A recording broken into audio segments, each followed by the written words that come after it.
ಕೌರವ ರಣದಲ್ಲಿ ಸತ್ತಿದ್ದಾನೆ. ಆ ಸಂದರ್ಭದಲ್ಲಿ ಪರಮಾತ್ಮ ಆ ಪಾಂಡವರಿಗೆ ರಾಜ್ಯವನ್ನು ಕೊಟ್ಟು ಗಾಂಧಾರಿಯ ಶಾಪವನ್ನು ತಗೊಂಡ, ತಾನಾಗಿ ತಗೊಂಡಿದ್ದಾನೆ ಗಾಂಧಾರಿಯ ಶಾಪ. ಪರೀಕ್ಷಿತ ರಾಜ ಅಂತ ಅವರ ಮನೆತನದಲ್ಲಿ ಬಂದಾಗ ಆ ಪರೀಕ್ಷಿತ ರಾಜನನ್ನ ತಾಯಿಯ ಗರ್ಭದಲ್ಲೇ ರಕ್ಷಣೆ ಮಾಡಿದ. ಇದು ಭಾಗವತದಲ್ಲಿ ಹೇಳ್ತಾರೆ. ಸರಕ್ಷಿತ ರಕ್ಷತಿ ಯೋಹಿ ಗರ್ಭೆ. ನಮಗೂ ಗರ್ಭದವರು ದೇವರೇ ರಕ್ಷಣೆ ಮಾಡ್ಯಾರ, ಅಲ್ಲಿ ಯಾರು ರಕ್ಷಣೆ ಮಾಡ್ತಾರೆ? ಅದಕ್ಕೆ ಪರೀಕ್ಷಿತ ಅಂತ ಹೆಸರು ಬಂತು. ಪರಿ ಅಂದ್ರೆ ಸುತ್ತಲೂ, ಈಕ್ಷತೆ ಅಂದ್ರೆ ನೋಡಿದ. ಈಕ್ಷತೆ ನೋಡುತ್ತಾನೆ ಸುತ್ತಲೂ, ತಾಯಿಯ ಹೊಟ್ಟೆಯೊಳಗಿದ್ದಾಗೆ ಭಗವಂತನನ್ನು ನೋಡಿದ್ದಾನೆ ಅಂತ ಪುಣ್ಯಾತ್ಮ ಪರೀಕ್ಷಿತ ರಾಜ.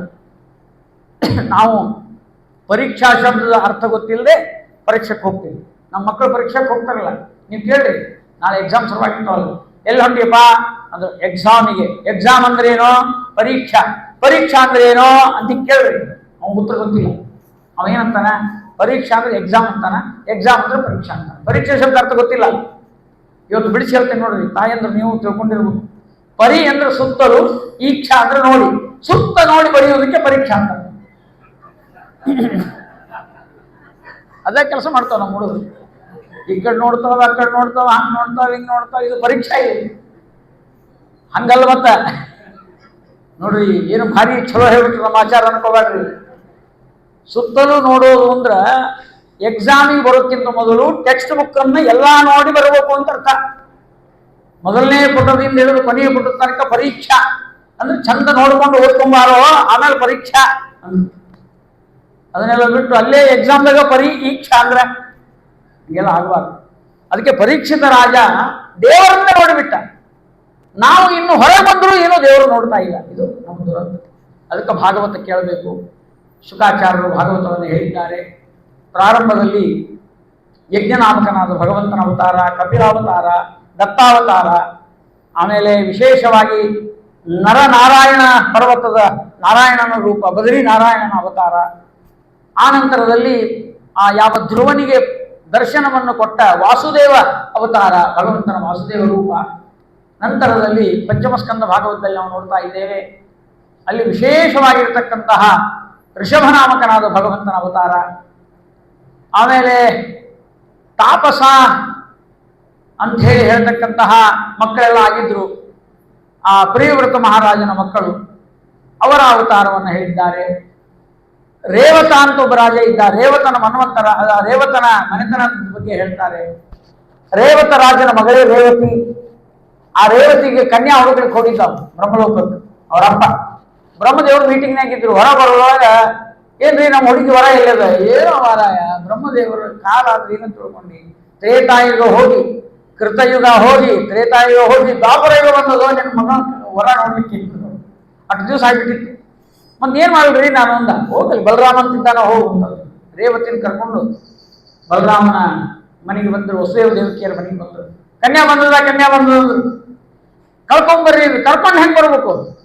ಯಾಕಂದ್ರೆ ಯುಗ ಯುಗಕ್ಕೆ ಬದಲಾದಕ್ಕೆಲ್ಲ ಇದು ಹೈಟ್ ಬದಲಾಗ್ತದೆ. ಕೃತಯುಗದ ಹೈಟ ಬೇರೆ, ದ್ವಾಪರ ಯುಗದ ಬೇರೆ, ಕಲಿಯುಗದ ಬೇರೆ. ನಾವು ಕಲಿಯುಗದಲ್ಲಿ 5, 4, 5, 6 ಮುಗಿತ್ರಿ. 6 ಮೇಲೆ ಯಾರು ಇರೋದಿಲ್ಲ. ಭಾಳ 6, 1, 6, 2 ಹಿಂಗಿರ್ಬೋದು ಅಷ್ಟೇ. ಕೆಲವು 5, 10 ಇರ್ತಾವ, 5, 8 ಇರ್ತಾವ, 6 ಇರ್ತಾವ. ಅವು ಕನ್ಯಾ ಹುಡ್ಕೋದು ಕಷ್ಟ ಆಗ್ಬಿಡ್ತದೆ. ಇವು ಕನ್ಯೆ ಎತ್ತರ ಆದ್ರು ಅಂದ್ರೆ ಅವು ಖುಷಿತೀನಿ. ಅಷ್ಟು ಎತ್ತರದ ಹುಡುಕ್ಬೇಕಲ್ಲ. ಎಲ್ಲ ಕನ್ಯಾ ಬರೋದು ಸಮಸ್ಯೆ ಭಾಳ. ರೇವತಿ ಹಂಗಲ್ಲ. ರೇವತಿ 12 ಫೀಟ್ ಇದ್ದು, ಬಲರಾಮ 8 ಫೀಟ್ ಇದ್ದ. ಬಲರಾಮ 8, ರೇವತಿ 12.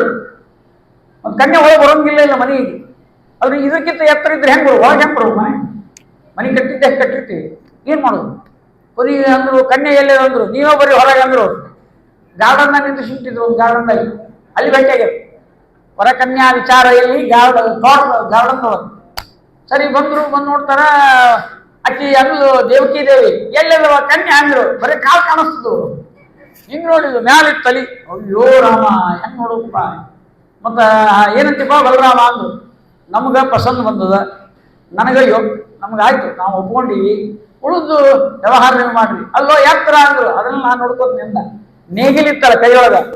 ನೇಗಿಲು ಎತ್ತಿ ಒಗದ್ರ ಆಕಿ ನೆತ್ತಿ ಮೇಲೆ ಬಿದ್ದು ಬರೋಬ್ಬರಿ ಕಂಟ್ರೋಲ್ ಬಂದು ಇವನಿಗೆ ಸಮ ಆಯ್ತು. 8 ಆಕಿ 7 ಪಾಯಿಂಟ್ ಆಗ್ಬಿಟ್ಟು ಅದೆಲ್ಲ ಮುಂದೆ ನೋಡ್ಕೊಳ್ರಿ. ಲಗ್ನ ಆಯ್ತು ಬಲರಾಮ, ಇಲ್ಲಂದ್ರೆ ಬಲರಾಮ ಲಗ್ನ ಆಗ್ತಾಯಿಲ್ಲ, ಪಾಪ ರೇವತಿಯನ್ನು ಕರ್ಕೊಂಡು ಬಂದು ಲಗ್ನ ಮಾಡಿ. ರೇವತ ಮನ್ವಂತರದ ಕಥೆ. ಚಾಕ್ಷುಷ ಮನ್ವಂತರದಲ್ಲಿ ಸಮುದ್ರ ಮಥನ ಆಗಿದೆ. ಏನು ಅದ್ಭುತ ಸಮುದ್ರ ಮಥನ! ಅದೆಲ್ಲ ಮಥನ ಮಾಡುವಾಗ ನಾವು ಮನೆಯೊಳಗೆ ಸಮುದ್ರ ಮಥನ ಮಾಡಬೇಕು. ಸಮುದ್ರ ಮಥನ ಅಂದ್ರೇನು? ಇದು ಜ್ಞಾನದ ಮಥನ ಮಾಡಬೇಕು, ಜ್ಞಾನದ ಚಿಂತನೆ ಮಾಡಬೇಕು. ಮೊದಲಿಗೆ ಏನು ಬರ್ತದೆ ಹೇಳ್ರಿ? ವಿಷ. ಯಾರೇ ಅನ್ರಿ, ದೇವರ ವಿಷಯ ಹೇಳಿಕ್ಕೆ ಹೋಗ್ರಿ, ವಿಷ.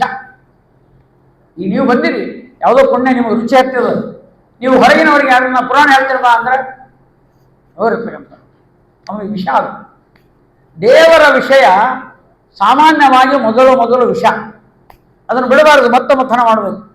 ಆಮೇಲೆ ಏನು ಬಂತು? ಶರಿ, ಆಲ್ಕೋಹಾಲ್. ಆ ಆಲ್ಕೋಹಾಲ್ ಇದ್ದಂಗೆ ಅದು ಒಂಥರ ಮದ ಏರಿಬಿಡ್ತು. ಒಂದು ಸ್ವಲ್ಪ ಜ್ಞಾನ ಬಂದು ಕೂಡಲೇ ಮದ, ವಿದ್ಯಾಮದ ಅಂತಾರದು. ಇನ್ನೂ ವಿದ್ಯಾಪೀಠದಾಗ ಹೋಗಿ 2 ಅಕ್ಷರ ಕಲ್ತಿರಂಗಿಲ್ಲ, ಆಮೇಲೆ ಹಿಂಗೆ ಚಂಡಿಗೆ ಹಾಕ್ಸೋದು, ಹಿಂಗೆ ಬರ್ತಿರ್ತಾನ. ಎಲ್ಲ ನಮಸ್ಕಾರ ಮಾಡ್ಬೇಕು ಅವಾಗ, ಇನ್ನೂ ಸುಧಾಗಿರೋದ್ರಿ ಬಂತು ಅಂತ ಅಹಂ ಬಂದ್ಬಿಡ್ತದೆ. ನನಗೆ ಅಷ್ಟು ಬಂದು ವ್ಯಾಕರಣ ಬಂದದ, ತರ್ಕ ಬಂದದ, ಏನು ನಡೆದದೋ ಅಂತ ವಿದ್ಯಾರ್ಥಿ ಕೇಳಿದ್ರೆ, ಸ್ವಾಮಿ ನಮ್ಮದು ಚಂದ್ರಿಕಾ ನಡೆದದ, ತರ್ಕತಾಂಡವ ನಡೆದದ, ನ್ಯಾಯಾಮೃತ ಓದ್ಲಿಕ್ಕತ್ತೀನಿ ಹಿಂಗಂತಾನವ. ಏನೋ ಅನುಗ್ರಹದಿಂದ, ವ್ಯಾಸರಾಜರ ಅನುಗ್ರಹ, ಸ್ವಾಮಿ ನ್ಯಾಯಾಮೃತ ಓದ್ತಾ ಇದ್ದೀನಿ ಅಂದ್ರೆ ಬೇರೆ. ನ್ಯಾಯಾಮೃತ ಈಗ ಇನ್ನೊಂದು ವಾರದಾಗ ನಮ್ದು ಪರೀಕ್ಷೆ, ಸ್ವಾಮಿಗಳ ಪರೀಕ್ಷೆ ತಗೋತಾರೆ ಮತ್ತೆ ಹಿಂಗೆ, ಅದು ಬೇರೆ. ಮತ್ತೆ ಒಂದಕ್ಕೊಂದು ಎಲ್ಲಾನು ಬಲ್ಲೇನೆಂಬುವರೆಲ್ಲ ಅವಗುಣ ಬಿಡಲಿಲ್ಲ, ಎಲ್ಲಾನು ಬಲ್ಲೇನೆಂಬುವರೆಲ್ಲ. ಇದು ವಿದ್ಯಾಮದಾಯಿ. ಅದಕ್ಕೆ ಈ ಆಧ್ಯಾತ್ಮ ಪ್ರಪಂಚದೊಳಗೆ ಸಮುದ್ರ ಮಥನ ಮಾಡ್ಲಿಕ್ಕೆ ಹೋದಾಗ ಮೊದಲು ವಿಷ, ಆಮೇಲೆ ಶರಿ ಕುಡ್ದಂಗೆ ಆಗಿರ್ತದೆ. ಅದಾದ್ಮೇಲೆ ಮುಂದೇನು ಐರಾವತ ಬಂತು. ಐರಾವತ ಬಂದಲ್ಲ, ಅದು ದೇವತೆಗಳಿಗೆ ಕೊಟ್ಬಿಟ್ರು. ಇಲ್ಲೂ ಬರ್ತದೆ ಐರಾವತ. ಐರಾವತನ BMW car. ಯಾವನೋ ಒಬ್ಬ ಅನುವಾದ ಮಾಡಿದ, ನೋಡಿ ಆಶ್ಚರ್ಯಾಗಿ ಒಂದು ಕಾರು ಕೊಟ್ಬಿಟ್ರು ಒಬ್ಬ ಗೃಹಸ್ಥ. ಆಚಾರ್ಯ ನಿಮ್ಗೆ ಕಾರು ತಗೊಳ್ರಿ, ನಿಮಗೆ ಗಿಫ್ಟ್ ಅಲ್ಲ, ಅದ್ರ ಮೇಲೆ ಕೂತಾಗ ಇನ್ನೇನಾಗಬೇಡ ಅವಸ್ಥೆ. ಮೊದಲೇ ವಿದ್ಯಾಮದ, ಅದರೊಳಗೆ ಕಾರ್ಯ ವ್ಯವಸ್ಥೆ ಎಲ್ಲ ಬರ್ಲಿಕ್ಕೆ. ಮುಂದೆ ಏನು ಬಂತು? ಐರಾವತ ಬಂತು, ಕಾಮಧೇನು ಬಂತು, ಕೌಸ್ತುಭ ರತ್ನ ಬಂತು. ಇಷ್ಟೆಲ್ಲ ಆದ್ಮೇಲೆ ಲಕ್ಷ್ಮಿ ಬಂತು, ಲಗ್ನ ಆಯ್ತು. ಸುಧಾ ಪಂಡಿತರಿಗೆ ಅಥವಾ ಬ್ರಾಹ್ಮಣರಿಗೆ ಕನ್ಯಾ ಸಿಗೋದೇ ಕಷ್ಟ. ಅದರಾಗ ಒಂದು ಯಾರೋ ಕನ್ಯಾ ಕೊಟ್ಟರಂದ್ರೆ ಪೂರ ಅವರು ಆಗ್ಬಿಡ್ತಾನವ. ಕನ್ಯಾನೂ ಸಿಗ್ತಲ್ಲ, ಇನ್ನೇನು? ಲಕ್ಷ್ಮಿ ಬಂತು, ಸಂಪತ್ತು ಬಂತು, ಎಲ್ಲ ಬಂತು. ಎಲ್ಲ ಆದಮೇಲೆ ಬರೀ ಆಚಾರ್ಯ ಅನುಗ್ರಹ ಮಾಡಬೇಕು. ಎಲ್ಲ ಬಂದ ಮೇಲೆ ಮುಂದೆ ಏನು ಬಂತು? ಅಮೃತ ಬರಬೇಕಾಗಿತ್ತು. ಸಮುದ್ರ ಮಥನದ ಮುಖ್ಯ ಉದ್ದೇಶ ಅಂದರೆ ಅಮೃತ. ಅದನ್ನು ತಗೊಳ್ಳಿ, ಅದು ಉದ್ದೇಶ. ಆ ಅಮೃತ ಬರೋದ್ರೊಳಗೇನೂ ಒಂದು ಸಮಸ್ಯೆ ಏನಂದ್ರೆ ಮೋಹಿನಿ.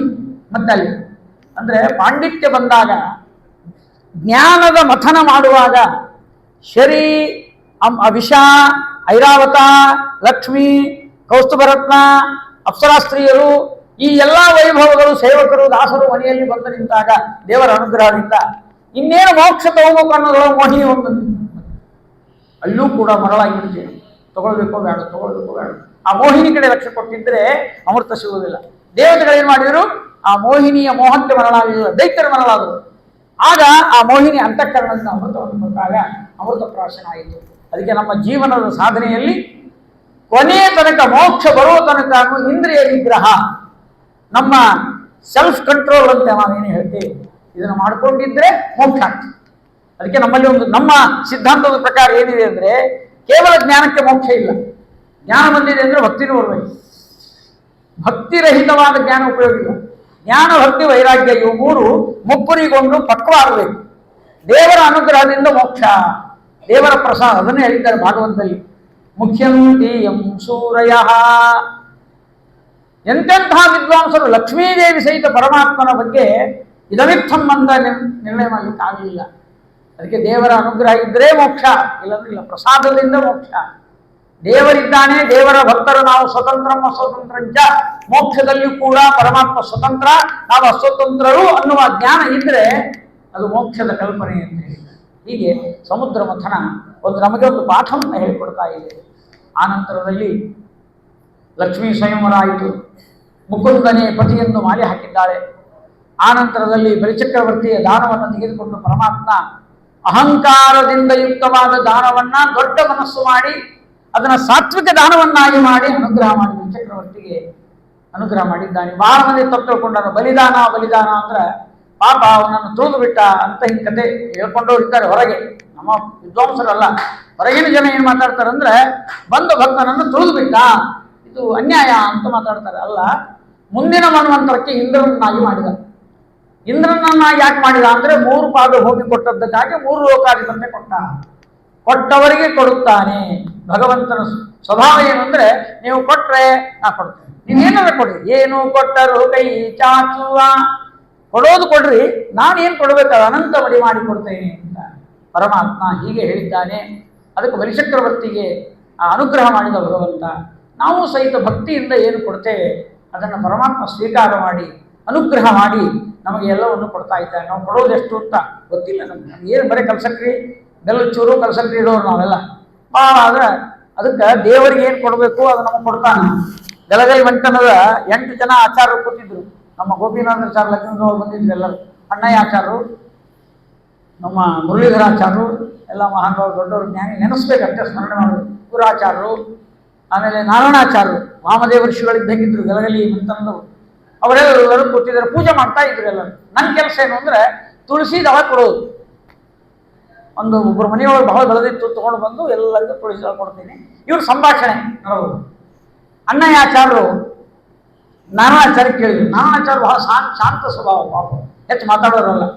ನಾರಾಯಣ, ದೇವರಿಗೆ ಗೆಜ್ಜೆ ವಸ್ತ್ರ ಇರಿಸಿ ಇಲ್ಲೋ? ನಾರಾಯಣಾಚಾರ್ಯ ಅಂದರು, ನಿತ್ಯ ಪೂಜೆದಾಗ ಏನು ಗೆಜ್ಜೆ ವಸ್ತ್ರ ಇರಿಸ್ತೀವಿ? ಗಂಡಸರು ಯಾರು ಇವತ್ತಿನ ತನಕ ನಿತ್ಯ ಪೂಜೆದೊಳಗೆ ಗೆಜ್ಜೆ ವಸ್ತ್ರ ಇರಿಸೋದಿಲ್ಲ. ನಿಮಗೂ ಗೊತ್ತು, ನಮ್ಮ ತಾಯಂದ್ರಿಗೂ ಗೊತ್ತು. ನಿತ್ಯ ಪೂಜೆದಾಗ ಗೆಜ್ಜೆ ವಸ್ತ್ರ ಕೊಡುವಂತ ಎಲ್ಲ ಕೇಳ್ಯಾರೇನ್ರಿ? ಇಲ್ಲ. ಗಣಪತಿ ಪೂಜೆದಾಗ ಕೇಳ್ತಾರೆ, ಗೋಕುಲಾಷ್ಟಮಿ ಕೇಳ್ತಾರೆ, ಅಥವಾ ಅನಂತ ವ್ರತ ಇದ್ರೆ ಕೇಳ್ತಾರೆ, ಲಕ್ಷ್ಮೀ ಪೂಜೆ ಇದ್ರೆ ಕೇಳ್ತಾರೆ. ಬೇರೆ ಬೇರೆ ಸಂದರ್ಭದಲ್ಲಿ ಗೆಜ್ಜೆ ವಸ್ತ್ರ ಏರಿಸ್ಬೇಕು ಅಂತ ಇರ್ತದೆ. ನಿತ್ಯ ಪೂಜೆದಾಗ ಯಾವ ಗಂಡಸರು ಏರಿಸೋದು. ಅದಕ್ಕೆ ನಾರಾಯಣಾಚಾರ್ಯ ಅಂದ್ರು, ನಿತ್ಯ ಪೂಜೆದಾಗ ಅಣ್ಣ ಎಲ್ಲಿ ಏರಿಸ್ತೀವಿ ಅಂತ. ಅಣ್ಣಾಚಾರ್ಯ ಏನು ಅನ್ಬೇಕು, ನಾರಾಯಣ ಇದ ಜನ್ಮಕ್ಕೆ 2 ಪಂಜ ಉಳ್ಳವ, ಗೆಜ್ಜೆ ವಸ್ತ್ರ ಏರಿಸು ಅಂದ್ರೆ ಮುಂದಿನ ಜನ್ಮಕ್ಕೆ ಏನಾದ್ರು ಸಿಗ್ತದ ಅಂದ್ರೆ ಏನರ್ಥ? ನಾವು ದೇವರಿಗೆ ವಸ್ತ್ರ ಕೊಟ್ಟರೆ ಅನಂತ ಮಡಿ ಮಾಡಿಕೊಡುವ. ದೇವರು ವಸ್ತ್ರ ಕೊಟ್ಟರೆ ಅನಂತ ಮಡಿ ಮಾಡಿಕೊಟ್ಟಾನ ಅಂತ ಇವತ್ತು ಪ್ರತಿಯೊಬ್ಬ ತಾಯಂದ್ರ ಮನೆಯೊಳಗೆ ಸಾಕ್ಷಿ.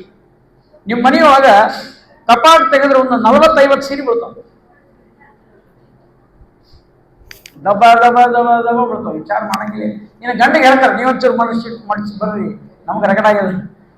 ಈ ಪರಿಸ್ಥಿತಿ ನಮಗೇನದು ಹೇಳ್ರಿ? ಗಂಡಸರಿಗೆ ಉಟ್ಕೊಳ್ಳೋದೊಂದು ಕುತ್ಕೊಳ್ಳೋದು ಮುಗೀತು.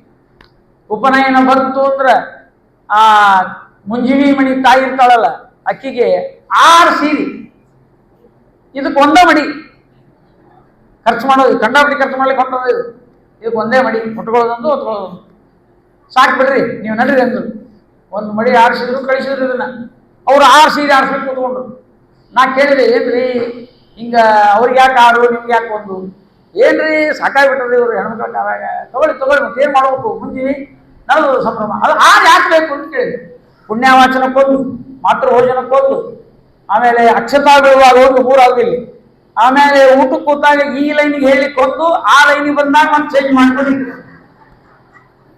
ಯಾನವನಿ ಸೀರೆ ಇವರಿಗೆ ಏನು ವೈಭವ. ಇದಕ್ಕೆ ಮುಂಜಿವಿ ಮಣಿ ತಂದಿಗೆ ಉಪನಯನ ಮಾಡುವವರಿಗೆ ಒಂದೇ ಮಡಿ. ಪುಣ್ಯವಾಚನಕ್ಕೂ ಹೋದ, ಅಕ್ಷತಾಕ್ಕೂ ಹೋದ, ಎಲ್ಲ ಟೈಮ್ಗೂ ಹೋದ. ಸಾವಕಾಶ ಕೊಡ್ರಿ ಅಂತ ಹೇಳಿಕ್ಕೆ ಇದೇ ಮಡಿ ಕೂತಿರ್ತಾನ. ಊರಿಗೆ ಹೋಗೋ ಮುಂದಾಗ ಅಲ್ರಿ ಮಡಿ ಚೇಂಜ್ ಮಾಡ್ರಿ ಅಂದ್ರು. ಇಲ್ಲೇ ಇಲ್ಲ ಅನ್ನೋ ಇದ್ದದ್ದ ಒಂದದ. ನೀವು ಊರಿಗೆ ಹೋಗ್ರಿ, ಅದೆಲ್ಲ ಬೇರೆ ಹುಡುಗಿಸ್ತೀನಿ ಅಂತ. ತಾಯಂದ್ರಿಗೆ ಭಯಂಕರ, ಇವ್ರಿಗಿಲ್ಲ. ಆಮೇಲೆ ನಾನು ಕೇಳಿದೆ, ಅಲ್ರಿ ಸ್ವಲ್ಪ ಕೇಳೋಕ್ಕೋ ಇಲ್ಲೋ ನೀವು, ಇಷ್ಟು ಯಾಕೆ ತಗೋತೀನಿ ಅಂತ ಕೇಳಬೇಕಿಲ್ಲ, ರೊಕ್ಕ ಖರ್ಚಾಗ್ತಾವಲ್ಲ ಅಂತ ನಾ ಅಂದೆ. ಅದಕ್ಕೇನು ಅನ್ಬೇಕವ? ಅಚಾರ ಖರೆ ಹೇಳ್ತೀನಿ ನೋಡ್ರಿ, ಇದ್ದದ್ದು ನಮಗೆ ಮಕ್ಕಳಾಗಿದ್ದಿಲ್ಲ, ಯಾವುದೋ ದೇವರ ಅನುಗ್ರಹದಿಂದ ಒಂದು ಕೂಸು ಹುಟ್ಟಿತು. ಆ ಮಗ ಹುಟ್ಟಬೇಕಾದ್ರೆ ಈಕೆಗೆ ಬದುಕ್ತಾಳೋ ಅವ ಬದುಕ್ತಾರೋ ಅಂತ ಕಠಿಣವಾದ ಪ್ರಸಂಗದೊಳಗಿದ್ದಾಗ ಡಾಕ್ಟರ್ ಮಾತಾಡ್ತಿದ್ರು, ಏನ್ ಮಾಡ್ಬೇಕು, ತಾಯಿ ಉಳಿಸ್ಬೇಕು, ಮಗನ ಉಳಿಸ್ಬೇಕು ಅಂತ ಟೆನ್ಷನ್ ಒಳಗಿದ್ವಿ. ಈ ನನ್ನ ಹೇಳ್ತಿ ಏನ್ ಅನ್ಬೇಕು, ಡಾಕ್ಟ್ರೇ ನಾವು ಹೋಗ್ಲಿ ನನ್ನ ಮಗನ ಉಳಿಸ್ಕೊಡ್ರಿ ಅಂತ ಅಂದಂತ ಈ ಹೆಣ್ಮಗಳಿಗೆ, ನಮ್ಮ ವಂಶಕ್ಕೆ ಒಂದು ಮಗುವನ್ನು ಕೊಟ್ಟಂತ ಈ ಹೆಣ್ಮಗಳಿಗೆ ಅಚರ 6 ಅಲ್ರಿ 12 ಸೀರೆ ಕೊಡಿಸ್ತೀವಿ, ನಿಮ್ದೇನು ಗಂಟು ಹೋಯ್ತು. ಅವಾಗಂದೆ ನಾನು, ಇದು ನಮ್ಮ ಹೆಣ್ಣು ಮಕ್ಕಳಿಗಿರುವ ಗೌರವ. ನಮ್ಮ ಸಮಾಜದಲ್ಲಿ ಲಗ್ನ ಮುಂಜೀವಿ ಬಂತಂದ್ರೆ ಕಂಡಾಪಟ್ಟಿ ಕೊಡಿಸ್ತೀವಿ ನಾವು. ಇದೆಲ್ಲ ಯಾಕೆ ಬಂತು ಗೊತ್ತೇನು? ಗೆಜ್ಜಿ ವಸ್ತ್ರ ಏರಿಸಿ ಪುಣ್ಯ. ನೀವಷ್ಟ ಏರಿಸ್ತೀರಿ, ಏರಿಸ್ಕೊತ ಹೋಗೋದು, ಸೀರೆ ತೊಗೋಬೋದು. ನಮಗಿಲ್ಲೇ ಇಲ್ಲ, ಇಟ್ಟದ್ದು ಮರ್ತು ಬಿಟ್ಟಿರ್ತೀವಿ ನಾವು. ಹೇಳ್ತೀವಿ, ಹೇಳ್ತಾಳೆ ಅಲ್ರಿ ಗೆಜ್ಜಿ ವಸ್ತ್ರ ಇಟ್ಟು ಏರಿಸಿಲ್ಲಲ್ಲ, ಹೌದು ನೋಡು ಅಂತ ಏರಿಸಿದ್ದಕ್ಕೂ ಒಂದೆರಡು ಮಡಿ ಆಗ್ಯಾವಂತ. ಇಲ್ಲಂದ್ರೆ ಅದು ಇಲ್ಲ ಮನೆ ಮನೆ. ಅನಂತ ಮಡಿ ಮಾಡಿಕೊಡುವ ಬಲಿಚಕ್ರವರ್ತಿಗೆ 3 ಲೋಕದ ಅಧಿಪತ್ಯ ಕೊಟ್ಟನಲ್ಲ ಪರಮಾತ್ಮ, ಎಷ್ಟು ಕರುಣಿ ಇದ್ದಾನೆ.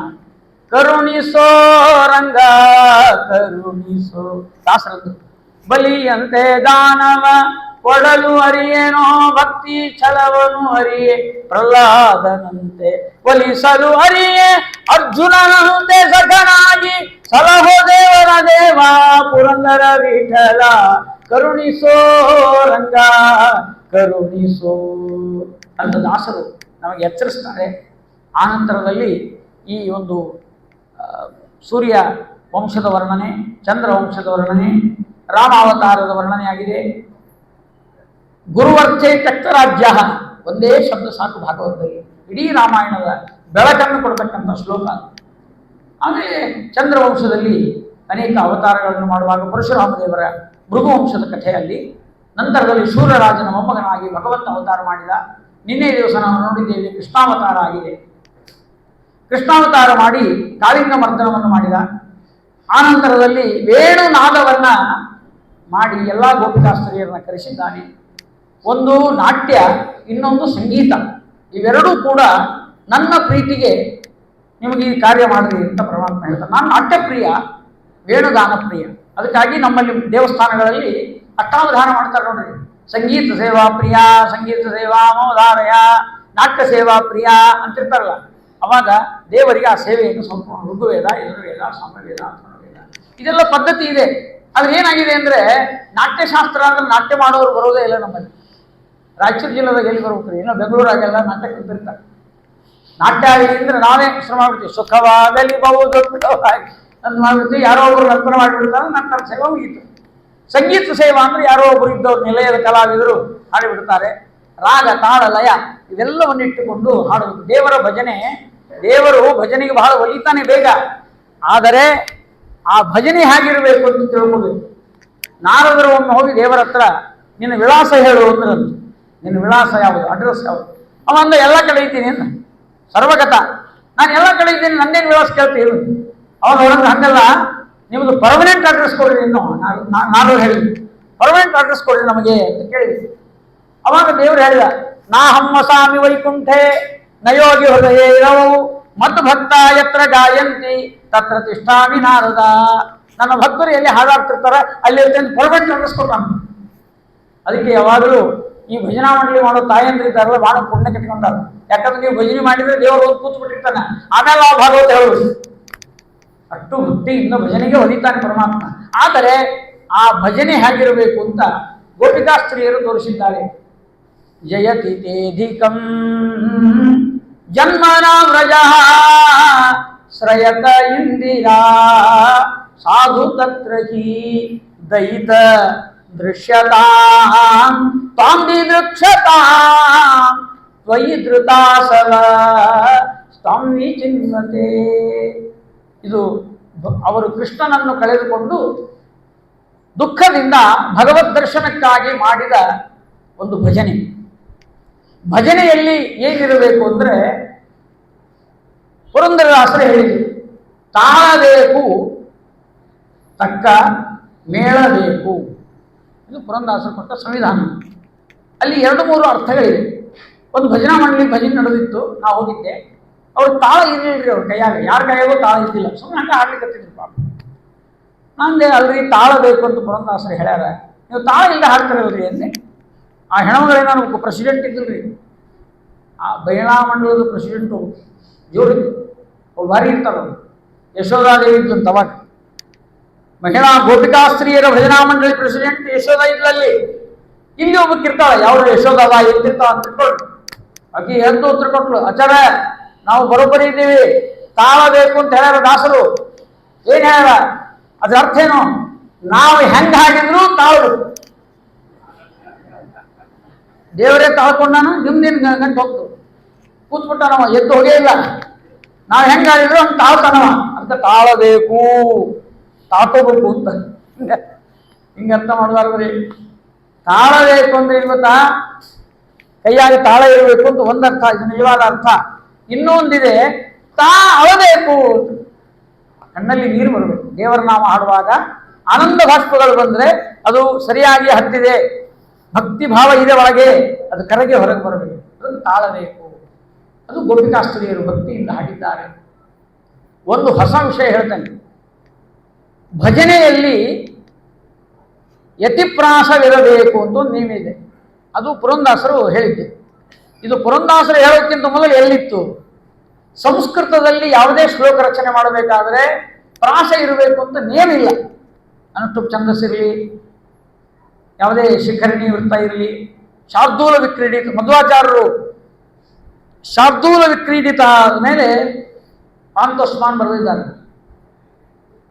ಶ್ರದ್ಧರ ಶಾರ್ದೂಲ ವಿಕ್ರೀಡಿತ ಪಾಂತೋಸ್ಮಾನ್ ಪುರುಹೂತ ವೈರಿ ಬಲವನ್ನ ಮಾತಂಗ ಮಾಧ್ಯಘಟ ಕುಂಭೋಚ್ಚಾದ್ರಿ ವಿಪಾಟನಾಧಿಕಪಟು ಪ್ರತ್ಯೇಕ ವಜ್ರಾಯಿಕ ಶ್ರೀಮತ್ಕಂಠೀರವಾಸ್ಯ ಪ್ರತತ ಸುನಖರ ಧಾರಿತಾರಾತಿ ದೂರ ಪ್ರಧ್ವಸ್ತುಧ್ವಾಂತ ಶಾಂತ ಪ್ರವಿಕಟ ಮನಸ ಭಾವಿತ ನಾಕಿ ವೃಂದೈ.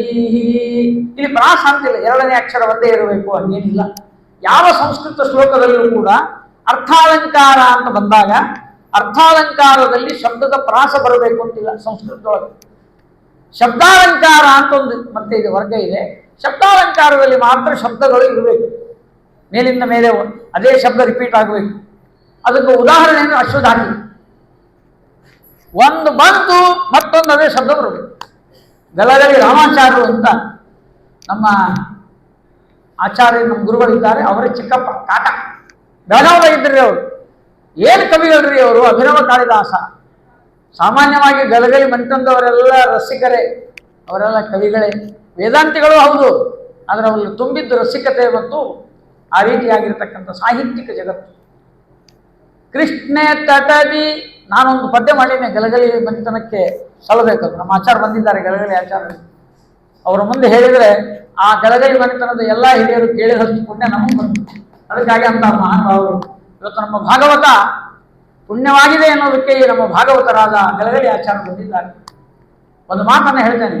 ಕೃಷ್ಣೆ ತಟದಿ ಗಲಗಲಿಯ ಪುರದಿ ಮೆರೆದಿಹರು ಸುಜನರೆಲ್ಲ, ಕಾವ್ಯ ಶಾಸ್ತ್ರ ವೇದಾಂತ ಬಲ್ಲ ಧೀಮಂತ ಕವಿಗಳೆಲ್ಲ. ಈ ವಂಶದಾಗ ಹುಟ್ಟಿದವರೆಲ್ಲ ಧೀಮಂತರೇ, ಬುದ್ಧಿವಂತರೇ, ಪ್ರಾಸಬಲ್ಲವರೇ, ಕಾವ್ಯ ಬಲ್ಲವರೇ, ಸರಸ್ಯಗಳು, ಕವಿಗಳು ಆಗಿದ್ದಾರೆ. ಗಲಗಲಿ ರಾಮಾಚಾರ್ಯ ರಾಕಾಣಿ ಶಾಕರ ಸಮಾಕಾರ ಲಕ್ಷ ಕೊಡ್ರಿ ನೀವು. ರಾಕಾಣಿ ಶಾಕರ ಸಮಾಕಾರ ರಮ್ಯವದನಾಕಾಮಿ ನೀತಿ ಕುಮತೆ ನೈಕಾವಹನ್ ಹೃದಿ ಹೃದಾ ಕಾಮನಾಕಿಮೀತಿ ಶೋಕಾಕುಲೋ ಭವಸಿರೆ ನಾಕಾದಿ ದಿವ್ಯತಮ ಲೋಕಾದಿ ಪಾಲನುತ ಮೇಕಾಂತ ತೋಗರುತಯೇ ವಾಚಾಮ ರಂದ ಮಧು ಮೋಚಾ ಸುಧಾ ಮಧುರಿ ಮಾಚಾಮ ದಕ್ಷ ರಸಯಾ ಹಾಚಾಪನ್ನ ಪಿಶಾಚಾನು ಉಪಾಸಿತು ಅನಾಚಾರ. ಚಕಾರ ಅಂದ್ರೆ ಚಕಾರ ಬರಬೇಕು, ಕಕಾರ ಅಂದ್ರೆ ಕಕಾರ ಬರಬೇಕು. ಭೃಂಗಾಲ ಕಮ್ಮನ ಕುರಂಗಾರ್ಭ ಕಾಯತ ದೃಶಂಗಾಢ ಯೌವನ ಭರಾಂ ಕಿಂಗಾಸೆ ದೃಶಮನಂಗ ತುರಸ್ವಚ್ಛತುರ ಶೃಂಗಾರ ಮುಗ್ಧವಯ ಅಂಗಾರ ವಾಸಮ ವಿಷಂಗ. ಏನ್ರಿ ಆ ಪ್ರಾಸ? ಕಕಾರದಿಂದ ಹಿಡ್ಕೊಂಡು ನೆಕಾರ ತನಕ ಕ ಕ ಗ ಗ ಂಗ ಚ ಚ ಚ ಜಯ ಚ ಟ ಟ ಣ ತ ತ ತ ನ ಪ ಪ ಪ ಪ ಮ ಜ್ಞೇಯ ತನಕ ಬರಲಾರ್ರಿ ಪುಣ್ಯಾತ್ಮರು. ಇಂಥ ಕವಿಗಳನ್ನು ಪಡೆದ ನಮ್ಮ ಕರ್ನಾಟಕ ಧನ್ಯ ಅಲ್ಲೇನ್ರಿ? ಅದಕ್ಕೆ ಯಾರೋ ಉತ್ತರ ಭಾರತದವ್ರು ಹೇಳಿದ್ರಂತ, ಸರಸ್ವತೀ ದೇವಿಯನ್ನ 500 ವರ್ಷ ತಪಸ್ಸು ಮಾಡಿ ಗಲಗಲಿ ರಾಮಾಚಾರ್ಯನ ಪಡೆದವಂತ ಸರಸ್ವತಿ. ಅಷ್ಟು ಒಬ್ಬರು ಹುಟ್ಟಬೇಕಾದ್ರೆ ಅಷ್ಟು ಜನ್ಮ ತಪಸ್ಸಿರ್ತದೆ. ನಮ್ಮ ಕನ್ನಡದ ತಪಸ್ಸು, ಅದಕ್ಕೆ ಜಗನ್ನಾಥ ಪಂಡಿತನ ಸಂಸ್ಕೃತ ಗಂಗಾಧರಿಯನ್ನ ಅದೇ ಜಗನ್ನಾಥ ಪಂಡರೀನಾಥನಾಗಿ ಆಚಾರಾಯ ಅವತಾರ ಮಾಡಿ ಕನ್ನಡದಲ್ಲಿ ಬರುವುದಲ್ಲ ಇದು ತಪಸ್ಸು. ನಾವು ಮಾಡಿದ ಕಾವ್ಯ ಬ್ರಹ್ಮ ಜಗನ್ನಾಥ ಪಂಡರೀನಾಥ ಮಂಕುತಿಮ್ಮ. ಬರ್ದದ್ದು ಬರದಾರ, ಹೇಳೋದು ಮಂಕುತಿಮ್ಮ ಅಂತ. ನಾವು ಮಂಕ್ ಹಾಕ್ಬಿಡ್ತೀವ್ರಿ. ಗಂಗಾಧಾರೆ ಶುರುವಾಯ್ತು ಅಂದ್ರೆ ಗುಂಗ್ ಹಿಡಿದ್ಬಿಡ್ತು. ಆ ಗುಂಗಿನೊಳಗ ಪುಂಗಿ ಊದ್ದಂಗ ಎಲ್ಲರ ತಲೆಯಲ್ಲೂ ಕೂಡ ನಾದ ತರಂಗಗಳಿಂದ ಆನಂದ ಬರ್ತಾ ಇದ್ದೇವೆ ನಾವು. ತ್ವತ್ತೀರೇ ವಸತಃ ತ್ವದಮ್ಮು ಪಿಬತಃ ತ್ವದ್ಬೀಚಿಷು ಪ್ರೇಂಖತಃ ತ್ವನ್ನಾಮ ಸ್ಮರತಃ ತ್ವದರ್ಪಿತ ದೃಶಃ ಶಾನ್ಮೇ ಶರೀರವ್ಯಯಃ. ಆಚಾರ್ಯಂದ್ರು, ಅವ್ವ ನನಗೇನಾದ್ರೂ ಜೀವನದೊಳಗೆ ಆಸೆ ಅಂತಂದ್ರೆ ದಡದಿ ಆಡಿ ಜಲಪಾನ ಮಾಡಿ ಹುಡಿ ಅಂದ್ರೆ ಉಸುಕು ಮಣ್ಣು ಹುಡಿ ಹೋಡಿ ಆಡಿ ನಿನ್ನ ಹಾಡಿ ಪಾಡಿ ನದಿ ನೋಡ ನೋಡುತ್ತಿ ದೇಹ ಸವಿಯಲೆನ್ನ. ಗಂಗಾ ನದಿ ಮೇಲೆ ಕೂಡ್ತೀನಿ, ನೋಡ್ತಾ ನೋಡ್ತಾ ಪ್ರಾಣ ಬಿಡ್ತೀನಿ ಅಂತ ಅಪೇಕ್ಷೆ ಪಟ್ಟಿದ್ದಾನೆ ಜಗನ್ನಾಥ ಪಂಡಿತ್. ಅಲ್ರಿ, ಗಂಗಾ ನದಿಯೊಳಗ ಇಷ್ಟು ಯಾಕೆ ಶಕ್ತಿ ಬಂದದ ಅಂದ್ರೆ ಯೋಸೌ ಸರ್ವಗತೋ ವಿಷ್ಣು ಚಿತ್ಸ್ವರೂಪೀ ನಿರಂಜನ ಸಯೇವ ದ್ರವರೂಪೇಣ ಗಂಗಾಂಭೋ ನಾತ್ರ ಸಂಶಯ. ನಾರಾಯಣ ಗಂಗಾ ನದಿಯ ನೀರಿನ ಒಂದೊಂದು ಕಣಕಣದೊಳಗೆ ಇದ್ದು ಬಿಟ್ಟಾನಂತ. ಈ ದೇವತೆಗಳಲ್ಲಿ ಮೂರ್ತಿಗಳಲ್ಲಿ ಇರ್ತಾನೆ ಇಲ್ಲಂತಲ್ಲ, ಗಂಗಾ ನದಿಯ ಪೂರ್ಣ ಸಂಪೂರ್ಣವಾಗಿ ನಾನು ನಿಂತು ಬಿಟ್ಟಿದ್ದೇನೆ ಅಂತ ಹೇಳ್ತಾರೆ ಪರಮಾತ್ಮ.